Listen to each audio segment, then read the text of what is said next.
Hello दोस्तों, आपका स्वागत है हमारे चैनल चैंपियन जैद पर। मैं हूं आपका दोस्त मोहम्मद जैद। और दोस्तों, लास्ट लेक्चर में हम लोगों ने प्रैक्टिस सेट 3.1 इजीली समाप्त कर दिया था। So in this lecture we are going to complete practice set 3.2। Practice set 3.2 आप लोगों के कुछ पीछे के कॉन्सेप्ट से रिलेटेड है। पीछे बोले तो 9th स्टैंडर्ड के और कुछ इस साल के कॉन्सेप्ट है। जैसे to circles having radii 3.5 centimetre and 4.8 centimetre touch each other internally. अब दो कॉन्सेप्ट यहाँ पे आपको आया, एक इंटरनली एक एक्सटर्नली। तो दो सर्कल जब इंटरनली टच करते हैं तो उसका डिस्टेंस क्या होता है बीच का, और एक जब बाहर से टच करते हैं तो बीच का डिस्टेंस क्या होता है। दो चीजें, तो दोनों चीजें पहले बता देता हूं मैं। यहाँ पे आप लोग देखें तो दो सर्कल है, ठीक है। दो सर्कल मैं बना देता हूँ तभी तो देख पाएंगे। दो सर्कल है, ये टच कर रहा है एक्सटर्नली, और यहाँ पे एक सर्कल है, इसके अंदर एक सर्कल है। इसका रेडियस यहाँ से है और छोटे वाले सर्कल का रेडियस यहाँ से है, ठीक है। और जो इसका रेडियस है यहाँ से है और इसका रेडियस यहाँ से है। तो हम लोगों को डिस्टेंस बिटवीन देयर सेंटर, मतलब रेडियस के बीच की जो डिस्टेंस होगी वो पता करनी है। तो R1 यहाँ इसको दे देते हैं, इसको दे देते हैं R2। तो डिस्टेंस पता करने के लिए R1 प्लस R2 करना पड़ेगा, तभी दोनों मिला के हम लोगों को मिलेगा। जैसे ये 3 है, ये 4 है, तो बोलेंगे 7। तो R1 plus R2 is equal to 7, ठीक है। अब यहाँ हम लोग बड़े रेडियस की बात करें, उसको दे देते हैं R1, छोटे रेडियस को दे देते हैं R2।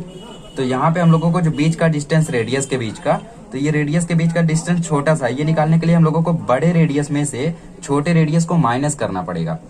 जैसे बड़ा रेडियस 5 है, छोटा रेडियस 3 है, तो ये छोटा वाला हम लोगों को चाहिए तो माइनस करना पड़ेगा। तो मतलब R1 माइनस R2।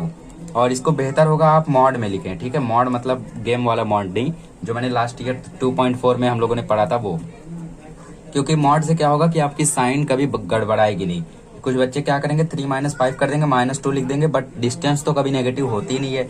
तो मॉड में करोगे तो क्या होगा, 3 माइनस 5 -2 भी आएगा, तो मॉड से निकल के वो 2 हो जाएगा। डिस्टेंस हमेशा पॉजिटिव होता है। तो इस तरीके से आप लोगों को इंटरनली एक्सटर्नली समझ में आया होगा। चलिए, पहला दूसरा तीसरा सम अब आप खुद से कर सकते हैं, but I will explain you. चलिए, पहला क्वेश्चन देखते हैं। To circles having radius 3.5 centimetre and 4.8 centimetre, मतलब R1 है 3.5 सेंटीमीटर और R2 है 4.8 सेंटीमीटर। तो डिस्टेंस बिटवीन देयर सेंटर्स, तो यहाँ पे लिखेंगे distance between their centres is equal to R1 plus R2। R1 है इंटरनली है, ओ सॉरी इंटरनली है, तो मॉड में R1 माइनस R2, ठीक है। R1 माइनस R2 मतलब 3.5 माइनस 4.8, ये मुझे मिलेगा 1.3 माइनस में, तो बाहर आके प्लस में 1.3 सेंटीमीटर, मतलब इसके बीच का जो डिस्टेंस होगा वो होगा 1.3 सेंटीमीटर। अब यहाँ पे एक्सटर्नली है, तो R1 यहाँ पे हो गया 5.5 सेंटीमीटर, R2 यहाँ पे हो गया 4.2 सेंटीमीटर। तो एक्सटर्नली टच कर रहा है, तो distance between their centres is equal to R1 plus R2। तो 5.5 plus 4.2 is equal to 9.7 centimetre. चलिए, थर्ड सम करते हैं, वो भी ऐसा ही है। बस एक फर्क है कि इसमें आप लोगों को ड्रॉ भी करना है। ड्रॉ बता दूंगा मैं। हाँ, दो रेडियस है, एक है 4 सेंटीमीटर और दूसरा है 2.8 सेंटीमीटर। तो जब एक्सटर्नली टच करें, मतलब when circles are touching externally, उस टाइम क्या करना है, डिस्टेंस बिटवीन देयर आएगा वहां पे, centres will be equal to R1 plus R2, म्हणजे 4 plus 2.8 is equal to 6.8 centimetre. और जब इंटरनली टच करे, internally when circles are touching internally, तो distance between their centres is equal to R1 minus R2, मतलब 4 minus 2.8 is equal to 1.2 centimetre. Mod में लिख सकते हैं, और नहीं चाहते तो नहीं भी लिख सकते हैं, बड़े को छोटे से घटाएं, यही चीज याद रखें। तो व्हेन सर्कल्स आर टचिंग है यहाँ पे, हाँ, और डिस्टेंस बिटवीन देयर सेंटर्स है, मैंने इसी को पूरा नहीं लिखा है। हाँ, तो बनाना है, बनाएंगे कैसे, राउंडर लेंगे, स्केल पे 4 सेंटीमीटर मेजर करेंगे, घुमा देंगे, तो 4 सेंटीमीटर का एक गोला बन जाएगा। फिर राउंडर लेंगे और उसमें 2.8 मेजर करेंगे, और उसकी जो दूसरी नोक होगी, समझ लो ये एक राउंडर है, ठीक है। इस समय मेरे पास राउंडर नहीं, मुझे चेक करना पड़ेगा अपना बैग, तो उससे अच्छा मैं आप लोगों को पेन से बता देता हूँ। 2.8 सेंटीमीटर ऐसा मेजर करो कि वो यहाँ पे आए, इसके आर्क पे आए, देख रहे हो ना, इसके आर्क पे आए। तो आप लोग आर्क से घुमाओ तो वो ऐसा घूमेगा, ठीक है। तो इस तरीके से इंटरनली वाला, फिर एक्सटर्नली वाला यहाँ से 4 सेंटीमीटर का बना दो, यहाँ से 2.8 का, सिंपल। ऐसे आप लोगों को ड्रॉ करना है, इतना अच्छा नहीं ड्रॉ करना है, इससे अच्छा ड्रॉ करो। चलिए, फोर्थ सम देखते हैं। फोर्थ और फिफ्थ इंपॉर्टेंट है। The circles with centre P and Q touches each other at R, a line passing through R meets circle eight A and B। ठीक है, पता नहीं क्या क्या बोल दिया है, बट हम लोगों को समझना है। पहले प्रूफ करना है कि AP जो है वो BQ के पैरेलल है। दूसरा प्रूफ करना है कि ट्रायंगल जो APR बन रहा है वो RQB के सिमिलर है। फिर तीसरा प्रूफ करना है कि RQB, प्रूफ नहीं करना है, RQB फाइंड करना है। तो इसके लिए थोड़ा लंबा कैलकुलेशन है, तो चलिए करते हैं। सबसे पहले हम लोग क्या करेंगे, इस सर्कल में आइसोसेलेस ट्रायंगल थ्योरम के हिसाब से ये दोनों एंगल कॉन्ग्रुएंट बताएंगे। फिर इस सर्कल में आइसोसेलेस ट्रायंगल थ्योरम के हिसाब से इन दोनों एंगल को कॉन्ग्रुएंट बताएंगे। करते हैं सिंपली, ज्यादा टेंशन मत लो, कूल करो थोड़ा अपने आप को, रिलैक्स करो, ठीक है। हाँ, segment AB congruent to segment PR, क्या लिखेंगे यहाँ पे, radii of the same circle. Same circle के रेडियाई हैं इसीलिए कॉन्ग्रुएंट है। अब अगर ये कॉन्ग्रुएंट हैं तो एंगल PAR इक्वल रहेगा एंगल ARP के, इज इक्वल टू रहेगा x number 1 by isosceles triangle theorem, simply. अब नेक्स्ट हम लोग इसकी बात करते हैं, इधर लिख देने का इन ट्रायंगल APR, ठीक है। अब यहाँ पे इन ट्रायंगल RQB, अब इसमें segment RQ congruent to segment BQ। क्यों कॉन्ग्रुएंट है, because QRB is equal to angle QBR is equal to x, यहाँ पे दे दो number 2 by isosceles triangle theorem, simply लिख दो, ठीक है। अब ये भी x के इक्वल है, ये भी x के इक्वल है, मतलब मैं क्या बोल सकता हूँ कि PAR QBR के इक्वल है, क्योंकि दोनों तो x ही है, ठीक है, बोल दो। तो angle PAR congruent to angle QBR from 1 and 2, 1 और 2 से पता चला। अब ध्यान से देखो, PAR है ये हम लोगों का और QBR है ये हम लोगों का। तो यहाँ पे आप लोगों को कुछ ऐसा लग रहा है, कुछ जेड जैसा बन रहा है, और जेड जैसा बनता कब है, जब वो एंगल अल्टरनेट एंगल होता है। और अल्टरनेट एंगल कब होता है, जब सेगमेंट पैरेलल रहता है। तो यहाँ पे लिखेंगे angle PAR and angle QRB या फिर QBR are pairs of alternate angles, ठीक है, अल्टरनेट एंगल्स के ये पेयर्स हैं। So that's why can I write segment AP parallel to segment BQ। Alternate angle test से हम लोगों को ये पता चला, ठीक है, इस टेस्ट के हिसाब से ये इक्वल आया। सिंपली इसको सॉल्व कर दो। Now we will go to the second sum, APR RQB। कोई बात नहीं, मैंने नेक्स्ट पेज पे भी ड्रॉ किया है, तो सिमिलर बताना है हम लोगों को, थोड़ा सिंपल है ये, सिंपली सिंपल सम्स को हम लोग सॉल्व करेंगे, 1.3 जैसा है। हाँ, तो अल्टरनेट एंगल से हम लोगों ने इसको इक्वल बताया था और वर्टिकली अपोजिट से इसको इक्वल बता देते हैं, ए टेस्ट से हो गया।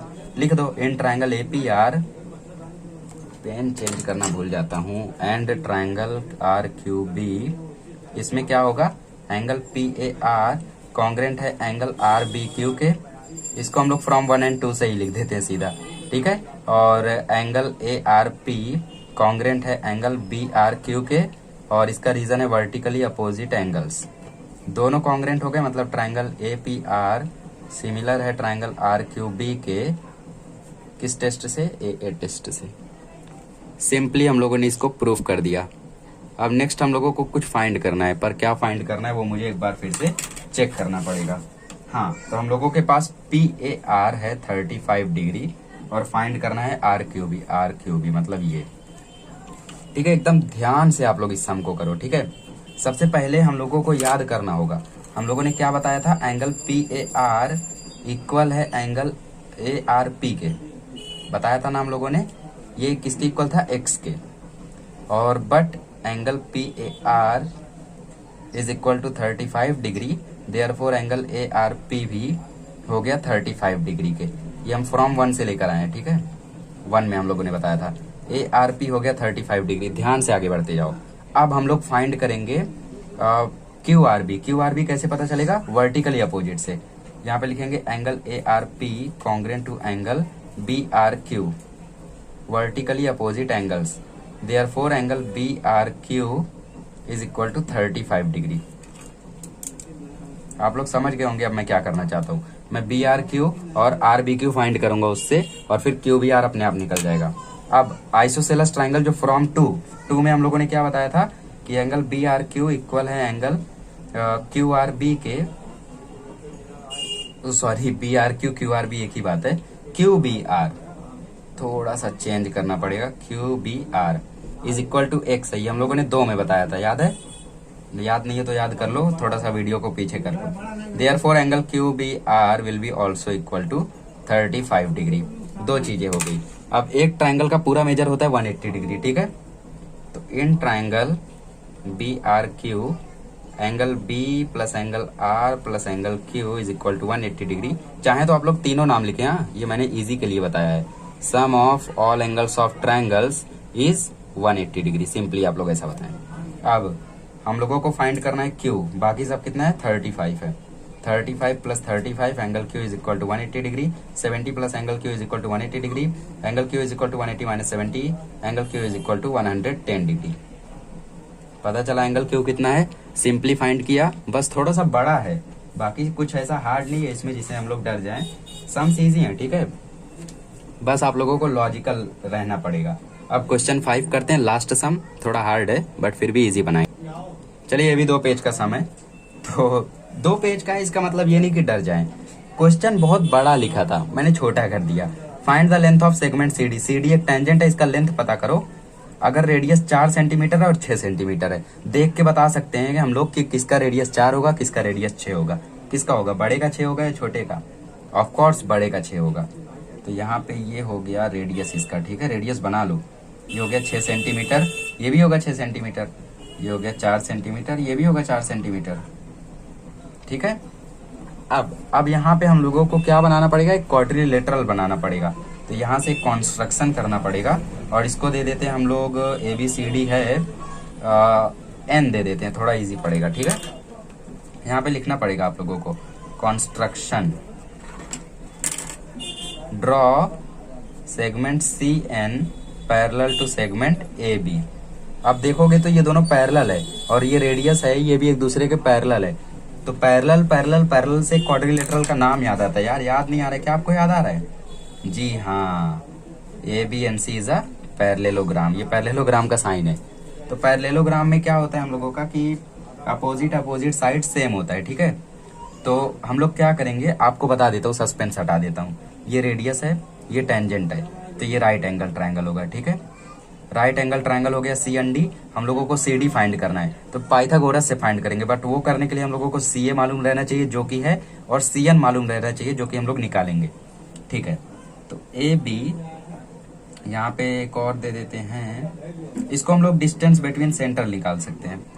डिस्टेंस बिटवीन सेंटर्स, क्योंकि ये एक्सटर्नली टच कर रहा है। तो R1 प्लस R2, तो 4 प्लस 6, ये हो गया 10 सेंटीमीटर, ठीक है? अब quadrilateral ABNC is a parallelogram मैंने एक बार लिखा है, बट फिर भी एक बार लिख देता हूँ। So therefore segment AB congruent to segment CN, but segment AB is equal to 10 centimetre है, देयरफॉर जो सेगमेंट CN भी होगा वो भी 10 सेंटीमीटर होगा, ठीक है?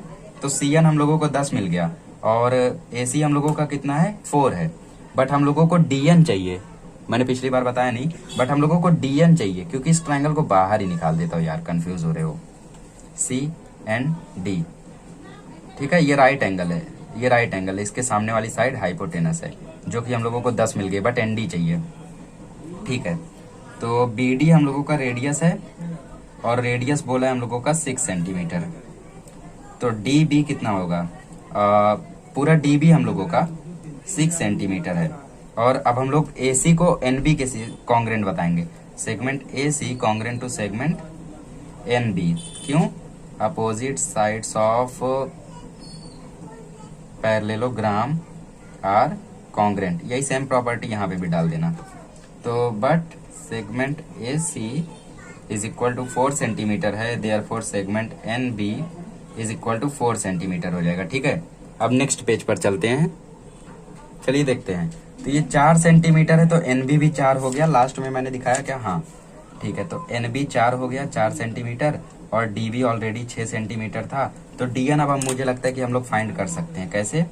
DB is equal to DN plus NB। DB है 6, DN मुझे मालूम नहीं है, NB है 4।